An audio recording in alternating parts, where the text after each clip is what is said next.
আসসালামু আলাইকুম ভিউয়ার্স, কেমন আছেন আপনারা? আশা করি সকলেই ভালো আছেন। স্বাগত জানাচ্ছি আমার চ্যানেলে। আজকে আপনাদেরকে একটি ভিন্নধর্মী ভর্তার রেসিপি করে দেখাবো, যেটা নাম হচ্ছে করলা আলুর ভর্তা। করলার গুণাগুণ সম্পর্কে আমরা সকলেই জানি, তাই না? তবে চলুন আজকে সেই রেসিপিটি করে দেখাই। করলা ভর্তা তৈরি করতে যা যা প্রয়োজন: দুটো করলা নিয়েছি, আর নিয়েছি দুটো আলু, আরও লাগছে পরিমাণ মতো শুকনো মরিচ, আর লাগছে হাফ চা চামচ পরিমাণে গোলমরিচ, আর প্রয়োজন মতো রসুন কোয়া। আমি এই করলা আর আলুটাকে ভালো করে সেদ্ধ করে নেব। ভর্তা করার জন্য যা যা প্রয়োজন আমি সব কিছু ভেজে নিয়েছি।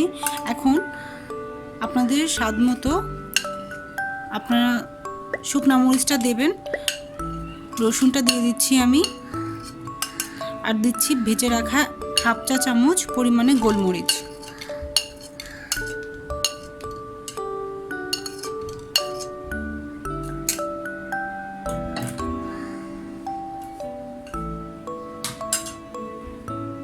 আর দিচ্ছি পরিমাণ মতো লবণ।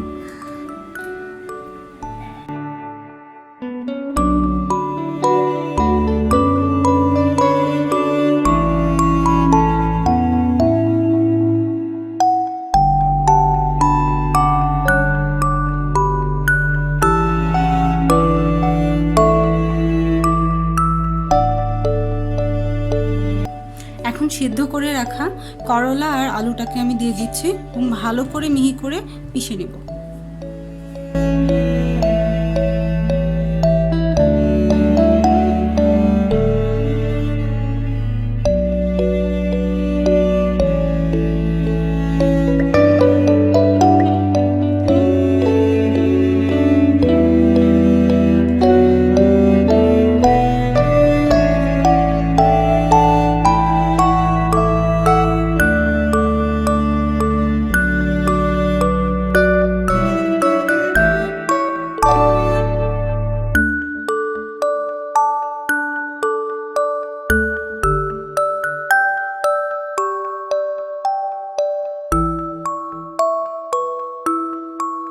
এর মধ্যে ভর্তার লবণ ঝাল সব চেক করে নিয়েছি।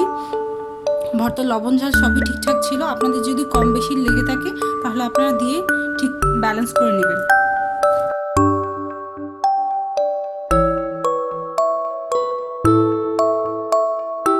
বন্ধুরা, আপনারা দেখতে পাচ্ছেন আমার ভর্তা বানানো শেষ। এখন আমি এটাকে সরিষার তেল এবং পেঁয়াজ দিয়ে মেখে পরিবেশন করব। তৈরি হয়ে গেল আমার করলা আলুর ভর্তা। আশা করি আমার রেসিপিটি ভালো লেগেছে। ভালো লাগলেই আমার সার্থকতা। আমার রেসিপিটি যদি ভালো লেগে থাকে তাহলে আপনারা আমার চ্যানেলটিকে লাইক, শেয়ার, কমেন্ট করবেন এবং অবশ্যই সাবস্ক্রাইব করতে ভুলবেন না। ধন্যবাদ, ভালো থাকুন।